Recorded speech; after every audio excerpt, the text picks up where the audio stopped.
Je m'appelle Dorothy Shaw, j'ai 34 ans et je suis ingénieure en environnement à Omaha. Cette nuit-là, lors d'un dîner dominical qui aurait dû être comme les autres chez mes parents, ma vie a basculé. Tout le monde était à table, mes parents, mon frère et sa femme. Le rôti, intact, refroidi dans l'assiette. C'est alors que mon père se pencha en avant, avec un ton glacial dans la voix, soit tu restes dans la chambre d'amis, soit tu fais tes valises. Ses yeux ne quittèrent pas les miens une seconde. Mon frère n'a pas perdu de temps. Avec un sourire malicieux, il ajouta, c'est mieux si tu disparais d'ici jusqu'à demain. Le couteau m'a glissé des mains et est tombé sur l'assiette. C'est moi qui ai payé la plupart des dépenses de cette maison, les factures d'électricité, les réparations, et même le nouveau réfrigérateur que nous avons acheté récemment.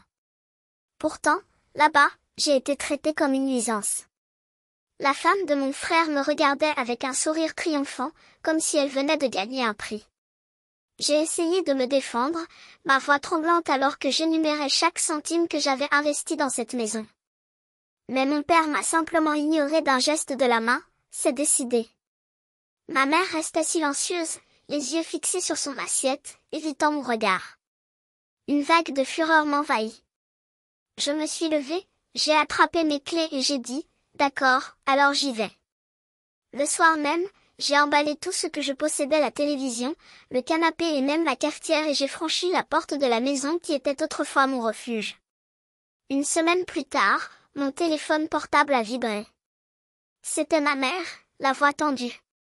Quand j'ai répondu, j'ai entendu mon frère crier désespérément en arrière-plan, sa voix se brisant de panique. Ce n'est pas vrai, maman. Dis-moi que ce n'est pas vrai. Le chaos à l'autre bout du fil a envahi mes oreilles au moment où je commençais à reconstruire ma vie. Et ce qui s'est passé ensuite a tout changé pour eux. Mais avant de continuer cette histoire, dis-moi, quelle heure est-il là où tu es? Dans quelle ville habitez-vous? J'aimerais savoir jusqu'où est allée mon histoire et qui écoute. Il y a des années, j'étais retournée chez mes parents à Omaha pour aider à prendre le relais. Après le décès de ma grand-mère, les factures se sont accumulées, les hypothèques, les services publics, même le toit qui fuyait, et mon père a insisté pour les ignorer. En tant qu'ingénieur en environnement, j'ai assumé la responsabilité de couvrir la plupart de ces dépenses. Mon salaire a été consacré à de nouvelles fenêtres, à un chauffe-eau et au maintien des lumières allumées. Je travaillais 60 heures par semaine, entre les inspections sur le terrain et les rapports jusque tard dans la nuit. Mais cela n'a jamais semblé suffisant.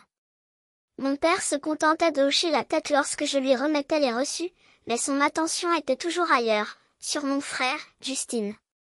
Il y avait le don d'échouer vers le haut. Les entreprises ont brûlé les unes après les autres, des food trucks, des applications de crypto-monnaie, une boutique en ligne douteuse qui n'a duré que quelques mois. Chaque fois, il revenait avec un nouveau discours, et mon père l'avalait, louant sa vision. Pendant ce temps, mes contributions étaient à peine remarquées. Une fois, j'ai entendu ma mère murmurer à mon père, elle est juste là pour m'aider, George. Justine est celui qui a de grands projets. C'était comme si j'étais juste un locataire payant un loyer, pas la fille qui maintenait la maison debout. Par la suite, Justine a rencontré sa femme. Un soir, il l'a amenée à dîner, tout sourire, en la présentant comme une agente immobilière au sourire gagnant et aux talons pointus. Mes parents ne pouvaient s'empêcher de la féliciter, à quel point elle était élégante, à quel point elle contrôlait tout. Je l'ai vue arriver dans un SUV noir immaculé, portant une montre qui criait de l'argent. Cela n'avait aucun sens. Le courtage immobilier à Omaha n'a pas donné beaucoup de rendement, surtout pour une personne d'un peu plus de 30 ans. Elle riait trop fort aux blagues de mon père, rejetant ses cheveux en arrière pendant que Justine la regardait comme si elle avait gagné à la loterie. J'ai essayé de lui poser des questions sur son travail client, propriété, base, mais elle a dévié, parlant vaguement d'une grosse affaire qu'elle était sur le point de conclure. J'ai commencé à remarquer d'autres choses. Je me suis présentée avec des sacs de magasin que je ne pouvais pas me permettre, même en faisant des heures supplémentaires. Un jour, il a montré un nouveau téléphone portable, affirmant qu'il s'agissait d'une dépense professionnelle. Justine ne l'a pas remis en question. Elle se vantait simplement de son sens des affaires. Mon père lui tapota le dos. Tu en as un bon? J'ai avalé difficilement, mais les calculs ne correspondaient pas. Mon salaire suffisait à peine à couvrir les dépenses du ménage, alors qu'elle affichait de l'argent comme si c'était de l'eau. J'en ai parlé une fois à ma mère, lui demandant si quelqu'un d'autre trouvait ce mode de vie étrange. Elle haussa simplement les épaules. Elle a réussi, Dorothy. Ne sois pas si méfiante.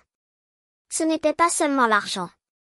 Elle avait une manière de mener des conversations comme si elle vendait toujours quelque chose. Il parlait de rénovation de propriété, utilisant des termes comme patrimoine et effet de levier, qui faisaient briller les yeux de mon père. Justine s'accrochait à chacun de ces mots, hochant la tête comme un chiot. Quand j'essayais de participer, en mentionnant que je venais de payer la taxe foncière, mon père me coupait la parole, qu'elle me parle du prochain projet. C'était comme si je n'existais que lorsqu'il y avait une facture à payer. Un jour, je l'ai surprise en train de me regarder pendant le dîner, avec un sourire sarcastique aux lèvres, comme si elle savait qu'elle les avait tous dans la paume de sa main. Le pire, c'était la façon dont il me traitait en dehors de ces moments-là. Justine empruntait ma voiture sans rien demander, disant qu'il en avait besoin pour des réunions importantes. Mon père m'a demandé de aider davantage à la maison, comme si je ne payais pas déjà pour tout. Ma mère restait silencieuse, occupée à faire la vaisselle ou à tricoter, évitant mon regard. J'ai commencé à faire le calcul dans ma tête de tout ce que j'avais dépensé pour cette maison au fil des ans, des centaines de milliers de reals. Ce n'était pas seulement une aide, je les soutenais. Mais pour ma famille, je n'étais qu'un plan B, celui qui serait toujours là, tandis que Justine et sa femme étaient les stars de la série. Je restais éveillée la nuit, regardant le plafond de mon ancienne chambre, me demandant pourquoi mes efforts étaient inutiles. J'ai pensé au projet que j'avais refusé pour rester proche, au week-end que je passais à réparer des canalisations au lieu de vivre ma vie. Il y avait quelque chose en elle, cette confiance raffinée, ces réponses répétées que je ne pouvais pas sortir de ma tête. Je ne pouvais pas m'empêcher de penser qu'elle jouait à un jeu bien plus important, qui pourrait coûter bien plus cher que ma simple place à la table. Ce dimanche après-midi, je suis entrée dans la salle à manger en m'attendant à un simple déjeuner de famille. La table était dressée avec les plats antiques de ma mère, une odeur de rôti flottait dans l'air. Je me suis assis à ma place habituelle, me forçant à sourire pendant que mon père coupait la viande en tranches. Ma mère fouillait avec les serviettes, les mains tremblantes. Puis la porte d'entrée s'ouvrit avec fracas. Justine fit éruption dans la pièce, traînant 2 valises, suivies de près par sa femme, portant un sac de créateur sur son épaule. « Nous allons vivre ici maintenant, » annonça Justine, laissant tomber les sacs avec un bruit sourd. Sa femme se força à sourire, ses talons claquant sur le parquet alors qu'elle se tenait à côté de lui. Mon estomac s'est effondré. Ce n'était pas une visite.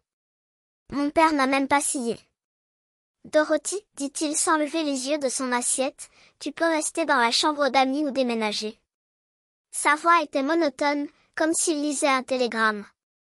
Je l'ai regardé, la fourchette toujours en l'air. Quoi? J'ai réussi à bégayer, la gorge serrée.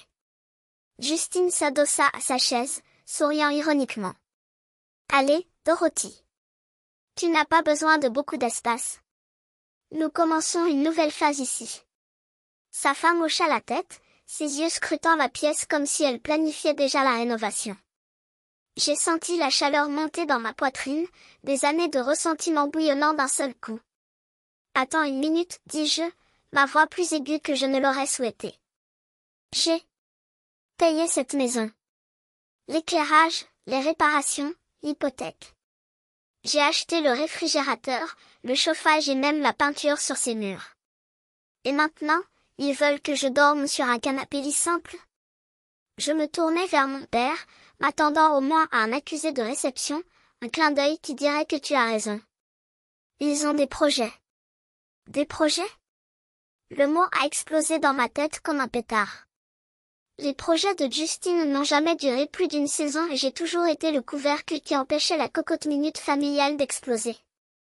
Il se pencha en avant, son sourire s'élargissant comme un couteau aiguisé. Tu n'es pas vraiment essentiel ici, Dorothy, dit-il d'un ton mêlé de moquerie et de condescendance. Tu es juste, ici. Sa femme réprima un rire avec sa main parfaitement manucurée, les bagues scintillant comme des trophées d'une guerre que je ne savais pas que nous menions. Mes doigts s'enfoncèrent dans mes paumes, mes ongles dessinant des croissants de colère sur la peau. Non essentiel? La voix était aiguë, comme du verre brisé. J'ai payé des centaines de milliers de dollars pour garder ce toit au-dessus de vos têtes. J'ai sauté les promotions pour rester ici, j'ai travaillé le week-end pour réparer les fuites, changer le câblage, peindre les murs. Et vous? Je l'ai regardé droit dans les yeux, un défi. Que as-tu fait, Justine? À part dépenser de l'argent que tu n'as pas gagné? Ma voix se brisa, mais je m'en fichais. Il n'y avait plus de place pour être invisible. Il n'y avait plus d'air à respirer dans cette pièce, où chacun de leurs rires était un coup de poing dans ma poitrine. Mon père frappa la table avec un bruit sourd qui fit trembler les verres. Assez, rugit-il. Il ne s'agit pas de toi. Ils sont de la famille. Et ils restent. Point final. Ma mère regardait la serviette, la tordant entre ses doigts comme si c'était le seul objet au monde qui méritait son attention. J'ai attendu. J'attendais un regard, un murmure, quelque chose. Mais elle restait là, muette comme toujours une ombre qui s'accordait avec tout, ne remettait rien en question. La femme de mon frère s'est blottie contre lui murmurant quelque chose qui la fait rire doucement, comme s'ils étaient les seuls au monde à comprendre la blague. Et soudain, les murs semblèrent se refermer, l'air devint dense, suffocant. J'ai repoussé la chaise avec un grincement qui faisait écho à un cri. Je ne vais pas faire ça, dis-je en me levant. Si je ne suis pas recherchée, alors je ne suis plus là. J'ai monté les escaliers avec mon cœur qui battait si fort que j'ai cru que mes côtes allaient se briser. J'ai attrapé un sac en toile dans le placard et j'ai commencé à y jeter des vêtements, sans discrétion des chemisiers, des pantalons, l'ordinateur portable, quelques livres qui m'avaient sauvé des nuits interminables. Ensuite, je suis descendue dans le salon et j'ai éteint la télévision à écran plat que j'avais achetée l'année dernière, en la traînant par la prise comme si je coupais le dernier fil qui m'attachait à ces murs. Les oreillers du canapé, mon canapé, payés avec des heures supplémentaires et des rêves différés, se sont retrouvés devant la porte d'entrée, un par un.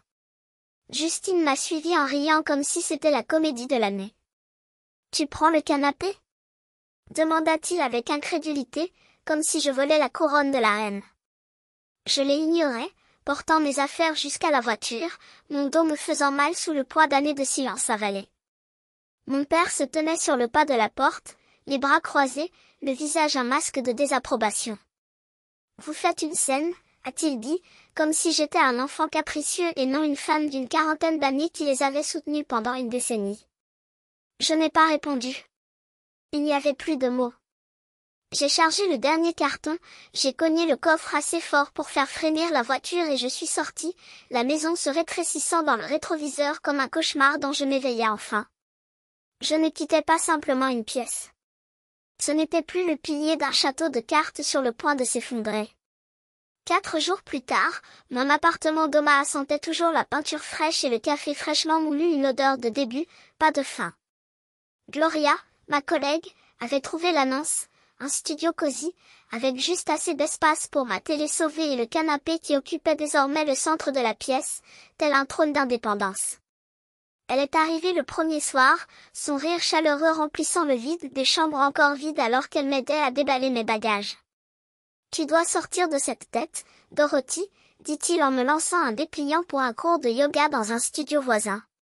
Il ne s'agit pas seulement d'étirements. C'est une réinitialisation. Je n'étais pas convaincue, mais son enthousiasme était aussi contagieux que le soleil de l'été. Le lendemain, je me suis présentée en classe, trébuchant entre les pauses, transpirant de frustration et quelque chose qui a lentement commencé à ressembler à un soulagement. Quand je suis partie de là, les épaules légères pour la première fois depuis des semaines, j'ai compris pourquoi Gloria avait tant insisté. Ce n'était pas une question de flexibilité. Il s'agissait de respirer à nouveau. Mais il y avait une ombre que même le chien en bas ne pouvait pas faire disparaître, la femme de mon frère. Ses poches de créateur, ce SUV brillant, ce sourire de quelqu'un qui en sait toujours plus que les autres, quelque chose n'allait pas.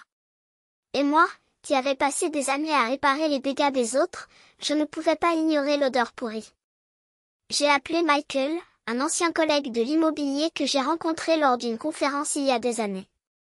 Il répondit à la deuxième sonnerie, d'une voix calme mais avec une pointe de curiosité. Dorothy, ça fait longtemps. Que s'est-il passé? Je suis allé droit au but en décrivant Myriam, sa façon de parler des entreprises qui valaient $1 million, de l'argent qui semblait sortir de nulle part. Michael resta silencieux pendant une longue seconde. Myriam Cole? Demanda-t-il, comme si ce nom lui laissait un goût amer dans la bouche. Elle est sur quelques radars.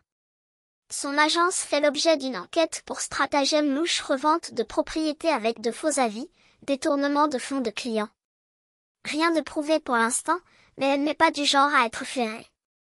Mon estomac s'est retourné. Je l'ai remercié et j'ai raccroché, mon esprit s'emballant. Si Myriam était en difficulté, ma famille nageait dans des eaux plus profondes qu'elle ne le pensait. J'ai composé le numéro de mon père en espérant que, pour une fois, il m'écouterait. Papa, tu dois savoir ça. J'ai commencé à expliquer ce que Michael m'avait dit, les mots sortant à la hâte. La réponse fut un grognement sec. Ne mets pas ton nez là où on ne l'appelle pas, Dorothy. Ils vont bien sans que tu te mêles des choses. J'ai insisté, citant l'enquête, mais il m'a coupé comme une lame. Assez. Occupez-vous de vos affaires. Le téléphone est devenu silencieux. J'ai regardé l'écran, la frustration brûlant comme de l'acide. Sa confiance aveugle en Justine et en cette femme était exaspérante, mais ce n'était pas surprenant. Il avait toujours choisi son fils, quel qu'en soit le prix.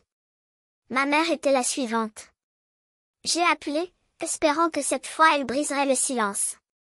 Maman, s'il te plaît, écoute, suppliai-je, énumérant les signaux d'alarme concernant Myriam. Elle soupira, sa voix basse mais ferme comme l'acier. Dorothy, laisse tomber. Ils sont heureux. Ne gâche pas ça. J'avais envie de crier. Comment pouvait-il être si aveugle? Mais je connaissais ce ton. C'était de la même manière qu'elle acceptait tous les cris de mon père, les mensonges de Justine, ma propre absence à ces dîners de famille où j'étais le seul à apporter la nourriture. J'ai raccroché, plus seul que jamais, mais avec une détermination brûlante dans les veines. J'ai commencé à creuser. Un ancien client de mon cabinet d'ingénierie, qui avait travaillé dans le droit immobilier, a confirmé dans un courriel ce que Michael avait dit, l'agence de Myriam était liée à des signalements d'hypothèques frauduleuses. Un contact d'une société de titres a mentionné, officieusement, que Myriam avait fait pression sur les évaluateurs pour qu'ils gonflent la valeur des propriétés. Chaque élément d'information était une pièce d'un puzzle que je ne voulais pas reconstituer mais que je ne pouvais pas ignorer. J'ai vérifié les archives publiques en ligne. Des propriétés à son nom, vendues à des prix absurdes à des acheteurs qui ont ensuite porté plainte. Ce n'était pas une preuve, mais c'était assez de fumée pour me faire tousser. J'ai tout gardé en mémoire, constituant un dossier mental. J'ai envoyé un texto à Michael, lui demandant de me faire savoir s'il entendait quelque chose de nouveau. Il a promis de garder l'œil ouvert. Pendant ce temps, je me lançais dans une nouvelle routine, travail, yoga, dîner avec Gloria, qui m'entraînait dans les bars de jazz et les foires de rue comme si elle m'apprenait à vivre à nouveau. La vie vibrait autour de moi, contrastant fortement avec le silence étouffant de la maison de mes parents. Mais l'inquiétude ne me laissait pas partir. Jusqu'où sont allés les projets de Myriam? Justine était-il un complice ou juste un autre pion sur son plateau? 2 semaines plus tard, j'ai croisé Hazel, une vieille amie de la famille, dans un café du centre-ville. Elle buvait du café à une table dans un coin, ses cheveux gris attachés en un chignon impeccable. Dorothy, combien de temps, a-t-elle appelé, me faisant signe de m'asseoir. Nous avons échangé des plaisanteries, mais lorsque j'ai mentionné la femme de Justine, son sourire a disparu. Myriam Cole, répéta-t-il à voix basse. Je l'ai rencontrée il y a des années. Elle travaillait dans une agence immobilière à Lincoln, un endroit louche, toujours à l'écart. Ils ont falsifié les signatures des clients, gonflé la valeur des propriétés pour garder la différence. Elle était dans le coup jusqu'au cou, mais elle s'est enfuie lorsque les choses se sont échauffées. Mon cœur s'emballa. Ce n'était pas des ragots. C'était la pièce manquante. J'ai roulé directement jusqu'à la maison de mes parents, mes jointures blanches à force de serrer si fort le volant. Justine était dans le garage, déchargeant les sacs d'épicerie avec ce regard de maître du monde. Je n'ai pas attendu. Il n'y avait plus de temps pour attendre. L'air à l'intérieur de cette maison était lourd, empli d'une odeur de café brûlé et d'une tension que même les murs ne pouvaient contenir. Mon père fit glisser le document sur la table, ses doigts tremblants comme des feuilles d'automne. Elle a dit que c'était juste un prêt temporaire, murmura-t-il, la voix rauque à cause des nuits blanches. Que cela résoudrait tout avant que nous le sachions. J'ai regardé les chiffres, noirs et impitoyables. 250 000 $. Une fausse signature de mon père, à côté de l'élégante écriture de Myriam, comme s'il s'agissait d'une œuvre d'art, sauf que l'encre était du poison. Temporaire? Répétai-je, l'ironie me brûlant la gorge. Myriam ne fait rien qui ne soit permanent, père. Elle construit des tombes avec des promesses. Justine entra dans la pièce, les yeux gonflés, la chemise froissée comme s'il avait dormi dedans. Dorothy, s'il te plaît, plaida-t-elle, la voix brisée. Nous avons besoin de vous.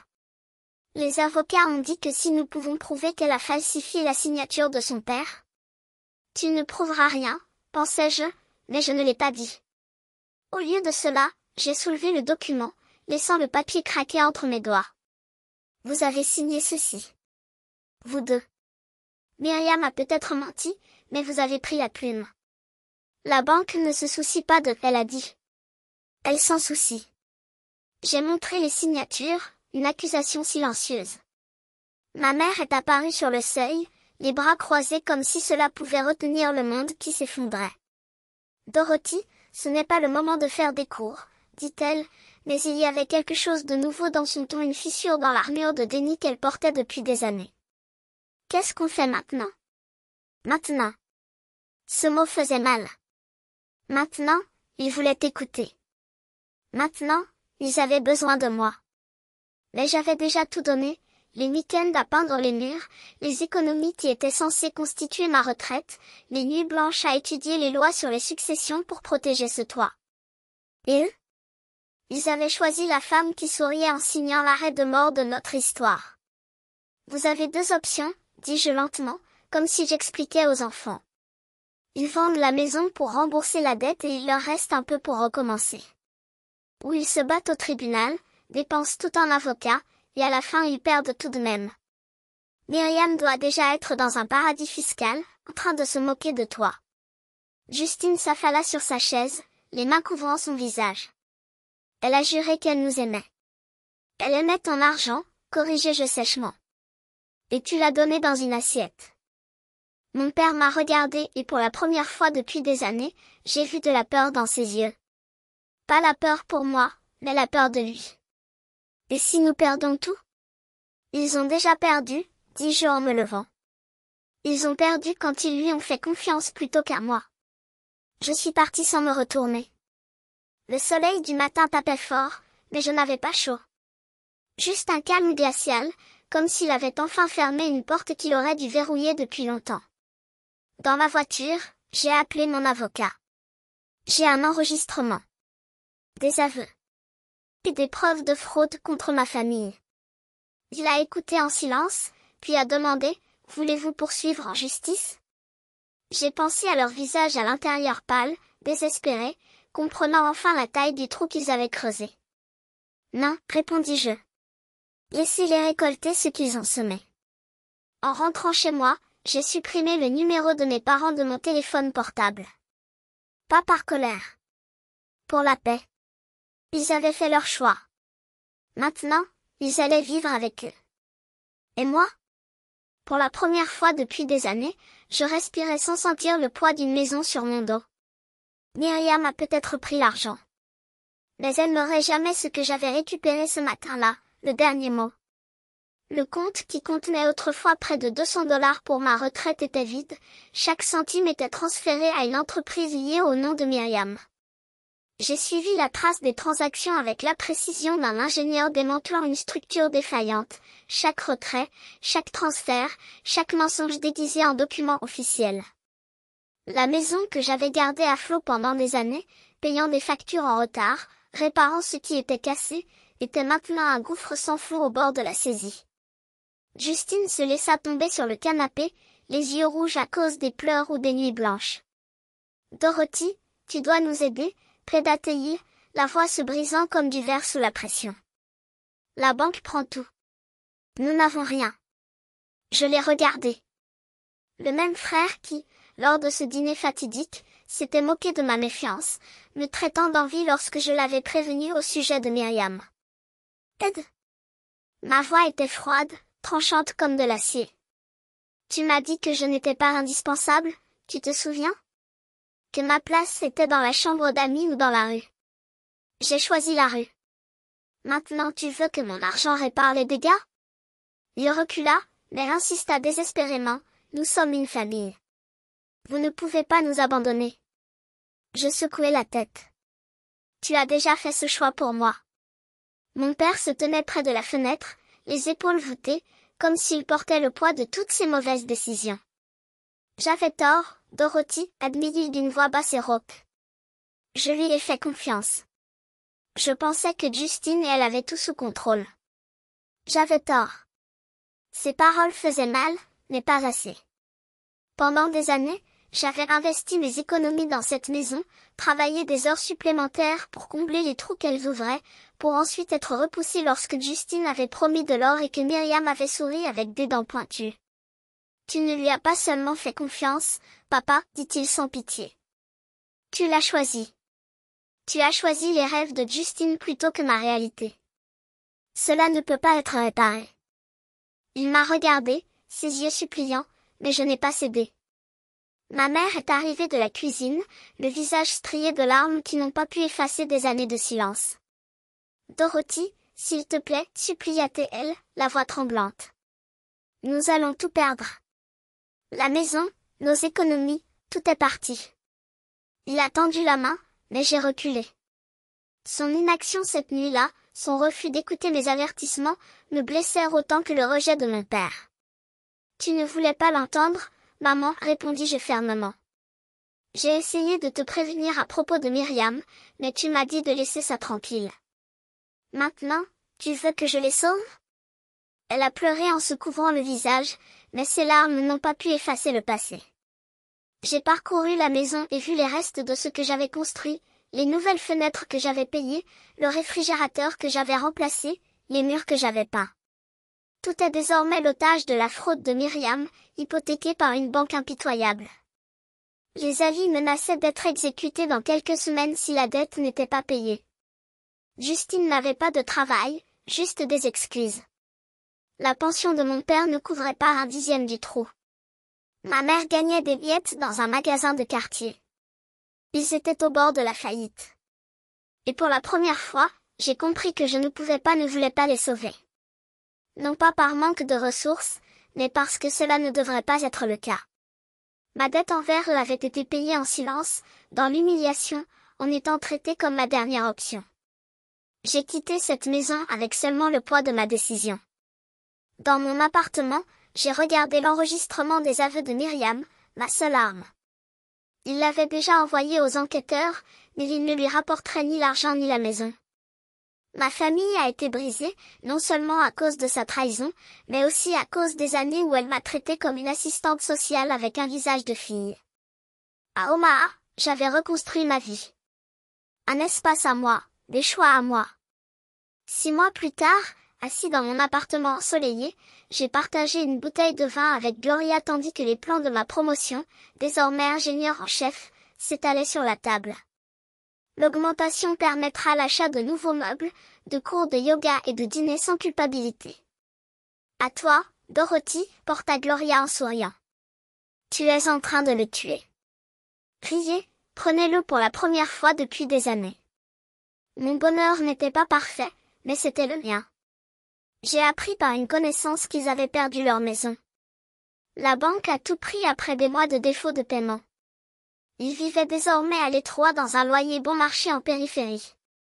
Justine a emballé des vis dans une quincaillerie, sa fierté remplacée par des appels téléphoniques tard dans la nuit pour demander des prêts. Mon père conduisait pour une application de livraison, ma mère nettoyait les maisons des autres.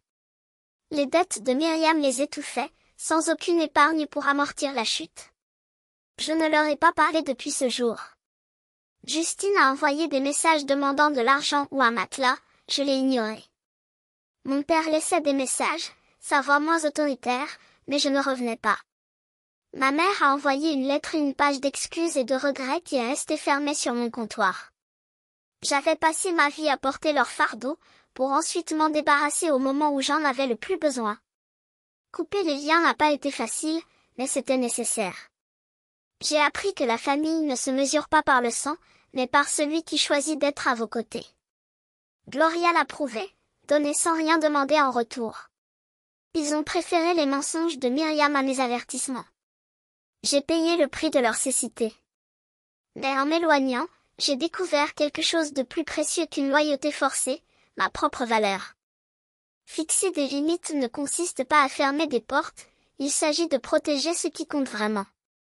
Ma paix. Mon temps. Ma vie. Si vous avez déjà dû tracer cette ligne avec quelqu'un que vous aimez, vous savez à quel point cela fait mal, et à quel point cela vous libère. Racontez votre histoire dans les commentaires. Parlons de ce que signifie se choisir soi-même, même lorsque le monde insiste sur le fait que vous devez sauver les autres.